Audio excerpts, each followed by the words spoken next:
Salut YouTube. Bon. Ah, tu fais plus la gueule? Non, ça va? Désolé de t'avoir réveillé, hein. Hmm. Grosse feignasse. Ouais, grosse feignasse.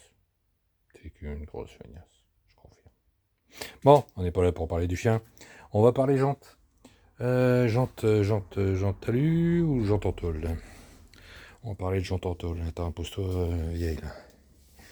Eh, on se demande qui tient compagnie à qui.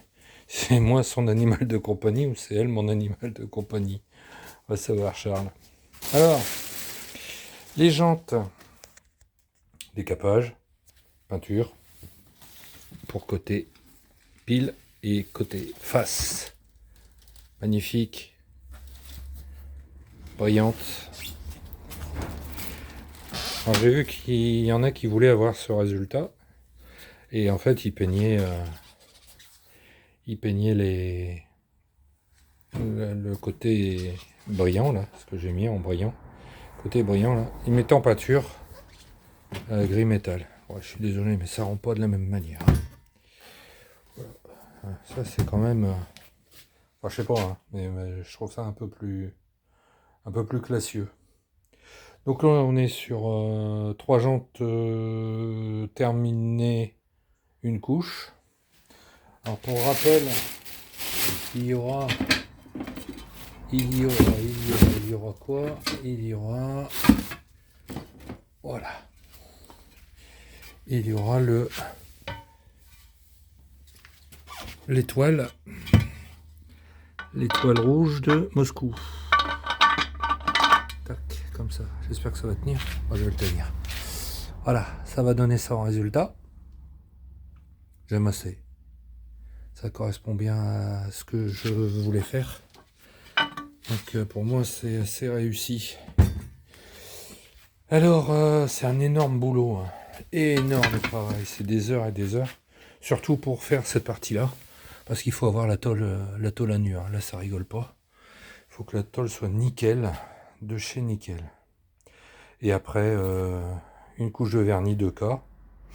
Donc c'est du vernis qu'on mélange avec du durcisseur pour avoir un vernis nickel chrome. Bon, celle-là est en cours. Elle est en cours de séchage.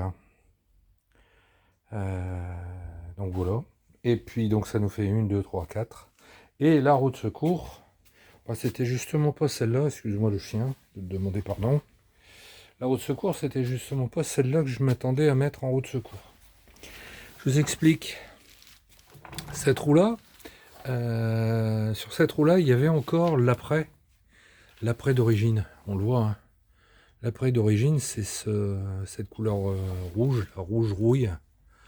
Donc ça, c'est l'après d'origine. Donc quand j'ai gratté un petit peu, j'ai dit waouh, super, il y a encore l'après d'origine. Donc une fois que j'aurai gratté ça, je vais avoir une jante super nickel chrome magnifique. Ça va être la plus belle. J'aurai du mal à choisir quelle va être la roue de secours. Il va falloir faire un tirage au sort. Et puis en définitive, bah, c'est ce que je dis toujours, c'est que c'est valable pour vos carrosseries. Il faut décaper à nu. Décaper à nu, à nu, à nu. Parce que là, on est loin d'avoir du top de chez top. Bon, elle n'est pas vernie, hein, là, elle est en cours. On est loin d'avoir du top de chez top. Pourquoi? Bah parce qu'il y a des petites piques dedans. C'est de la rouille qui était en dessous de l'après d'origine. Donc, les petits loups, si vous voulez avoir une carrosserie qui dure dans le temps et pas avoir de mauvaises surprises et pas pleurer dans 4 ou 5 ans, eh ben, quand vous mettez votre tôle à nu, il faut vraiment la mettre à nu comme ça. Il faut qu'elle soit comme ça. Voilà. Et tout de suite après, j'insiste bien, tout de suite après, un coup d'après phosphatant. C'est comme de l'eau, hein, ça se met au pinceau, ça va super vite. Même si vous faites votre carrosserie un petit peu à la fois, le petit morceau que vous avez fait un soir, tout de suite après, vous mettez votre phosphatant dessus, et on est sûr que la rouille viendra pas se promener dessus, et c'est fini, vous serez tranquille. Mais il faut impérativement mettre votre tôle à nu. N'allez pas jusqu'à l'après en disant c'est bon. Voilà ce qu'il y a en dessous des apprêts d'origine. Il y a un membre là qui disait que son carrossier lui faisait toutes les misères du monde. Parce qu'en fait, c'est lui qui prépare la carrosserie, pour économiser des sous, hein, on est tous pareils. Hein. Et le carrossier lui disait non, non, non, non, là, regarde. Et en plus, ce qui est marrant, c'est qu'il utilisait exactement le même terme que moi c'est il y a des araignées. Alors, en fait, il y a une. Bon, là, c'est énorme, hein, là, c'est pourri. Hein. Enfin, c'est pas pourri, j'exagère, mais c'est pas beau. Mais en fait, à partir d'un petit trou comme ça, une petite tache, c'est pas percé, hein, loin s'en faut, par comme des petites filasses. Et j'appelle ça des araignées. Et apparemment, le carrossier, il utilise le même terme. Donc, il faut avoir une tôle comme ça, là, comme ça. Voilà. Cette partie-là, là, elle est propre, elle est nickel. Il faut avoir la tôle comme ça. Sinon, si vous laissez ça, hein, juste ça, vous êtes sûr que dans 2-3 ans, il y a de la rouille qui va revenir. Ça va boursoufler et il y a de la rouille qui va revenir. C'est comme la caisse qui est ici. Hein. La caisse qui est ici, oui, voilà. Je l'ai poncée. Ça fait une éternité. Ça doit faire 4-5 ans que la caisse a été poncée. Il y a eu de la pré-phosphatant mis dessus. Au pinceau, à la grosse, on s'en fout. Hein. J'ai mis une pâture, un après-phosphatant dessus, tout partout. C'est pas la peine de chercher après la rouille. Hein. Il n'y en a pas. Il n'y en a pas. Et là où il y en avait, j'avais travaillé, j'ai fait ce qu'il fallait. Donc mieux que de l'anti-rouille, mieux que quoi que ce soit, pas d'après direct, un phosphatant. Alors, je sais plus comment ça s'appelle, il y a un nom anglais comme d'habitude. C'est pas du primeur, hein, c'est pas un primaire, c'est du phosphatant, c'est liquide. Vous badigeonnez ça dès que vous avez fait une petite section, vous badigeonnez. Vous refaites à côté, vous badigeonnez. Après, vous aurez largement le temps de mettre votre après pour poncer, et puis votre deuxième après de finition, et votre couche de peinture, etc. Et là, ça fait des années qu'elle a été traitée, et il n'y a pas un peu de rouille, il n'y a rien du tout. Et encore moins de la rouille perforante, quoi. Elle est vraiment nickel. Ça, c'est la couleur de la future nénette qui est là-bas. Voilà, donc encore un petit rappel, hein, j'insiste très lourdement là-dessus, mais bon, ça serait dommage d'être déçu dans 2-3 ans, de commencer à avoir des cloques, des problèmes avec ça. Tout ça parce qu'on n'a pas pensé à nu et nettoyer ces saletés-là. Et c'est en dessous, je le dis bien, c'est en dessous de l'après. Hein. Moi, j'avais mis un après, au-dessus de l'après, j'avais poncé vite fait, et j'avais mis un après au-dessus. Et malgré ces précautions-là, de toute façon, il y avait ça en dessous. En plus sur une roue, hein, je vous dis pas comment ça va prendre peut-être la flotte et tout, même si on roule qui pleut pas, mais il y a pu pleuvoir avant, les jantes, c'est ce qui prend en premier, quoi. C'est ce qui prend la flotte en premier. Voilà, donc j'insiste lourdement sur le... Ah ouais, voilà, toi t'as payé toute la place, là. Excusez-moi de vous demander pardon, allez hop. Ah non, je te marche pas dessus, mais bon, t'es gentil, hein. Autre petite surprise. Donc les manos, on en parlera quand j'aurai mis le mano de pression d'huile. C'est pas encore fait parce que j'ai reçu le mano de pression d'huile avec la sonde. Et bien évidemment, la sonde, j'avais demandé en 14 puisque c'est du 14 et ils me l'ont fourni en 16. Donc j'ai été rechercher un raccord de plomberie qui transforme le 16 en 14, pardon. Hein, donc un raccord femelle mâle, et puis comme ça va rentrer dedans. Je leur ai écrit, ils m'ont dit oui, vous me renvoyez, après on va vous renvoyer, et patati et patata. Et j'ai dit allez hop, j'aillerai comme ça, et basta.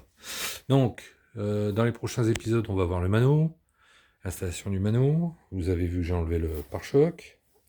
Et posé rapidement une plaque d'immatriculation. Alors ce sera ou celle-là ou une plaque carrée. J'ai fait faire les deux. Hop. Donc là, elle est juste posée. Elle sera fixée en dessous du niveau... Attends, mon doigt, il est où? Il est là. En dessous du niveau du feu, bien évidemment, pour qu'on voit le feu arrière. Et c'est pas de niveau, je sais. C'est comme ça, les pare-chocs, comme ils ont une forme un peu bizarroïde, c'est pas de niveau.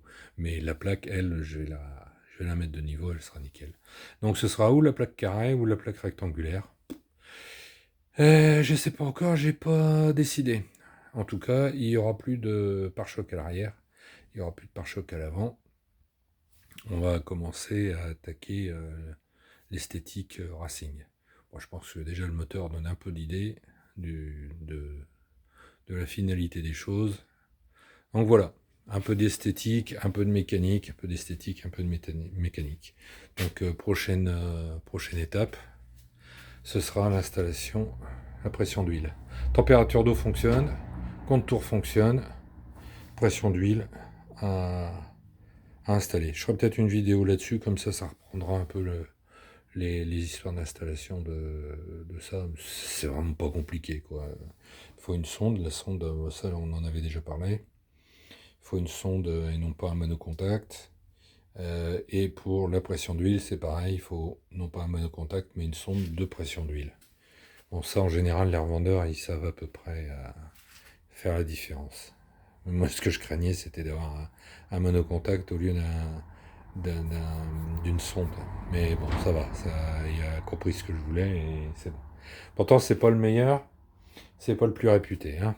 Et c'est plus le moins cher comme autrefois. Mais je ne le citerai pas, c'est pas la peine. Il n'y a pas d'intérêt. Voilà.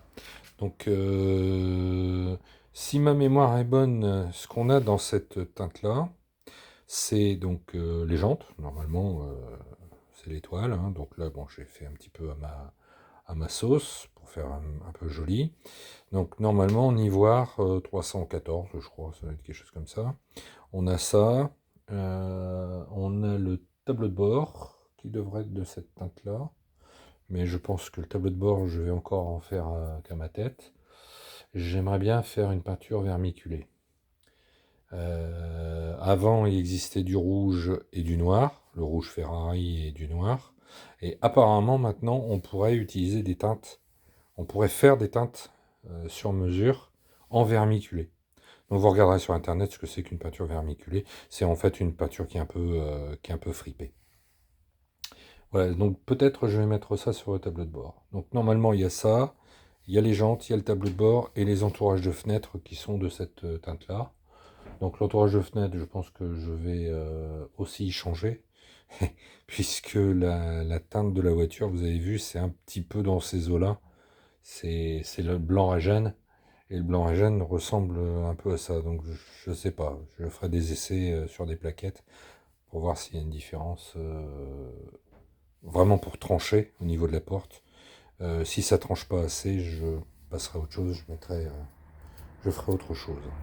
Voilà pour les petites nouvelles. Donc là, on est sur l'esthétique. La prochaine fois, ce sera de la mécanique. Allez, salut, ciao, ciao, et à bientôt.